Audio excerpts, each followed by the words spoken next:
Labdien, un esiet sveicināti portāla Next tehnikas apskatos. Šodien mēs parunāsim par mobiliem telefoniem. Un pirmais, ko mēs gribētu pastāstīt, tas ir par vienu ļoti labu komunikātoru, kas tiešām ir pelnījis nosaukumu darba zirgs. Un tas ir Nokia E71 komunikators. Tātad, varbūt pirmais, ar ko sāksim, tas ir šī telefona veidola. Ja iepriekš bija ierasts, ka komunikātori ir tādi diezgan robustas mantiņas, kuras domātas principā darbam, tad šis telefons ir uztaisīts arī kā dizaina priekšmets patīkams. Ja? Viņš ir metāla korpusā. Tātad, pirmkārt jau viņš ir izturīgs. Izturīgs pret triecieniem. To esmu izmēģinājis pats, jo pāris reizes bijis, ka šis telefons ir nokritis un paldies Dievam nekā. Otrakārt, ja mēs salīdzinām šo tālruni ar viņa priekštečiem, viņš ir kļuvis daudz plānāks un nedaudz arī kompaktāks, tātad patīkamāks rokai. Nākamais. Spoguļvirsma. Vienvārds sakot, rezumējot šo stāstījumu, viņš ir tiešām elegants, patīkams. Taču, protams, ļoti svarīga lieta cilvēkiem, kam ir daudz darba ārpus office, bet jābūt nepārtraukti darbā. Tas ir tas, ko šis telefons spēj paveikt. Un tiešām viņš spēj paveikt daudz. Tātad, šis tālrunis ir aprīkots ar bezvada internetu pieeju, Wi-Fi. Tātad, jebkurā vietā, kur mums ir pieejams internets, mēs varam droši piekonektēties un darboties. Tad aplūkot savus e-pastus, jo tālrunis aprīkots arī ar ļoti ērtu sinhronizēšanas iespēju un ļoti ērtu internetu pārlūku. E-pastus iestatīt ir burtiski pār 10 sekundes. Skatos, kāds ir tas interneta savienojums, protams, ja? Bet iestatīt ir ļoti viegli. Un otra, viņam ir pieejams pushmail. Šobrīd to nodrošina Nokia mājaslapa. Nokia mājaslapā ieejot sadaļā Nokia e-mail, mēs varam pieslēgt savu akkauntu, tātad savu e-pastu, un izmantot kā pushmail. Tātad jau Nokia e-pasts, Nokia mājaslapa saņem to e-pastu pie sevis, un tālāk jau pārsūta kā īziņu uz tālruni. Tad tas ir ļoti izdevīgi, ja, piemēram, mēs esam kaut kur ārzemēs komandējumā, un, protams, trafiks ir diezgan dārgs, tas nav noslēpums, līdz ar to šī iespēja ļoti, ļoti pateicīga. Ja? Tālrunis ir aprīkots ar ļoti daudzām īsceļu pogām, tad principā mums nevajag meklēt, kur atrodas kalendārs, kur atrodas telefona grāmatiņa vai, teiksim, sūtīt īziņu, e-pastu. Tas viss ir pieejams ar podziņām. Un lūk īsceļu pogas, par kurām es stāstīju. Tātad, ja mums vajag nosūtīt īziņu, atliek nospiest vienu pogu, un mēs iekļūstam īziņu sūtīšanas interfeisā. Nākamais. Telefona grāmata. Viens pogas spiediens, mums ir telefona grāmata. Līdzīgi tas ir arī ar kalendāru. Nospiežam kalendāra simboliņu, un lūk, mums ir atvēries kalendārs, tātad ieejot jebkurā no šīm no datumiem, piemēram, viens ir atzīmēts sarkan, tātad tur ir kaut kas ierakstīts, kas mums ir nepieciešams. Ja? Nospiežot centrālo pogu, tad mums atverās smalkāks kalendārs, kur, ja kaut kas būtu, tad arī būtu, teiksim, ieraksts fiksētos. Ja? Nākamā lieta, par ko varētu pastāstīt, tas ir par šo ekrāna izvēli, kas ir virsū uz ekrāna darba galva. Ekrānu mēs varam iestatīt tā, kā mēs to vēlamies. Šo darba rīku joslu, kas ir ekrāna augšpusē, un arī šīs programmiņas. Tātad, atliek ieiet izvēlnē, un lūk, ir režīmi. Šie režīmi atļauj pārslēgties telefons no ierastā režīma uz, teiksim, no biznesa režīma uz mājas režīmu, vai vienalga viņu var nosaukt kā vēlamies. Darba režīms un, teiksim, atpūtas režīms. Ko viņi dod? Tātad, režīma nosaukums, nodevējam, kā viņu gribam, master režīms, teiksim, ja?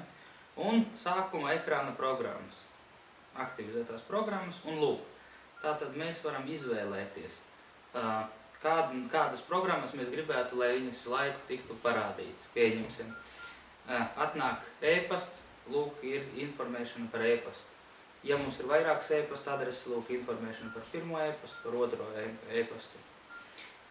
Tālāk, e-pasta iestādīšanas vednis. Tātad, jebkuru e-pasta kastīti, lai mēs neietu meklēt atkal, teiksim, kaut kur dziļāk meniju, mēs varam to izvilkt visu uz darba ekrānu. Tātad, jebkura programma, kas jums ir nepieciešama, vai jūs lasat, teiksim, biežāk Word dokumentus, Excel dokumentus, sūtat e-pastus, ja? To visu mēs varam izcelt un iznest ārā uz darba galdu, uz darba ekrānu.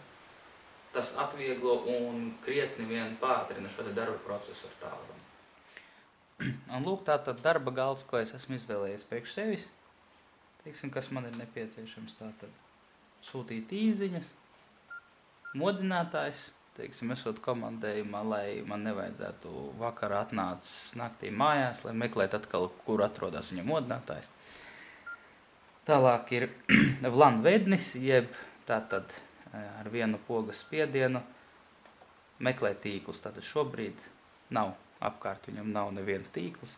Tad, kad būtu, viņš uzreiz viņu atrod un parāda. Nākamais Bluetooth savienojums, kas tiek aktivizēts, ieslēdzam, izslēdzam.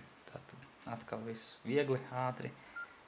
Kartes, jeb tātad GPS, ļoti noderīga lieta. Tas ir, teiksim, esot ārzemēs vai pat ne tikai ārzemēs, bet tepat Rīgā, meklējot kādu vietu, kad vajag ātrāk aizbraukt, tad ļoti labi.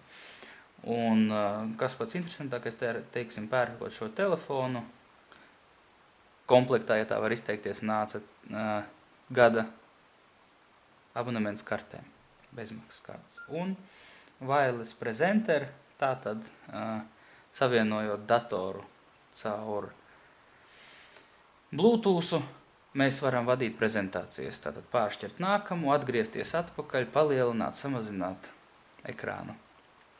Un nākamais tad ir kalendāra ieraksti. Ja, teiksim, šodien būtu kalendāra ieraksts, vai, teiksim, ka tajā dienā, kad viņš ir, uzreiz tiek parādīti šie kalendāra ieraksti, uz kuru dienu kāds ir. Un kas ir ļoti parūcījušiem telefonam, tas ir e-pasta iestatīšana, kas ir burtiski pārdesmit sekundes, un tālrunis jau ir gatavs saņemt e-pastu no jūsu pasta kastītes. Lūk, sākam e-pasta uzstādīšanu, pirmās instrukcijas. Tagad prasa atļauju savienoties ar mobilo internetu, tātad vai mēs to daram caur operatoru vai caur Wi-Fi. Jo prasa tādēļ, jo, kā jau mēs zinām, ka, teiksim, operatoru piedāvātais internets, ceļš, ja mēs esam ārzemēs, tas trafiks ir diezgan sālīts. Taču akceptējam. Un lūk, tātad pieprasa mūsu e-pasta kastes adresi, ko mēs gribam, teiksim, iestatīt un no kuras saņemt uz tālruni. Tātad ziņas un pārēju informāciju. It kā esam uzrakstījuši. Labi, tagad ievadīsim paroli. Tā, šeit mēs pārlicām uzreiz zvaigznītēm, jo es gribētu, teiksim, lai es tikai lasu to e-pastu. Tā, lūdzu, esam ievadījuši. Labi. Un šobrīd tālrunis tātad pats meklē visus nepieciešamos iestatījumus, lai, teiksim, mums nebūtu jāmēģina kļūt par IT speciālistiem, lai zinātu visu nepieciešamo, gan pop adreses un tā tālāk. Ja? To visu izdarīs mūsu vietā tālrunis. Un tagad vēl mums prasa tātad lietotāja vārdu. Lietotāja vārds inboxā tātad ir vārds līdz @ un labi. Tātad lūk, viss arī ir noticis un ir izveidota tātad mapīte ziņapmaiņa, ir izveidots inbox profils. To profilu mēs varam nomainīt, teiksim, nosaukumu. Nosaukt pēc mūsu pasta kasta adreses vārdu. Tātad principā, vai mēs esam ofisā, vai esam ārpus ofisa, neliels un glīts telefons, to mums aizvietos vienmēr. Paldies, un, ja gribat uzzināt vēl kādus jaunumus par kādiem citiem telefoniem, vai vairāk izlasīt par šo tālruni, skatieties žurnālu Next. Paldies, un līdz nākamajai reizei!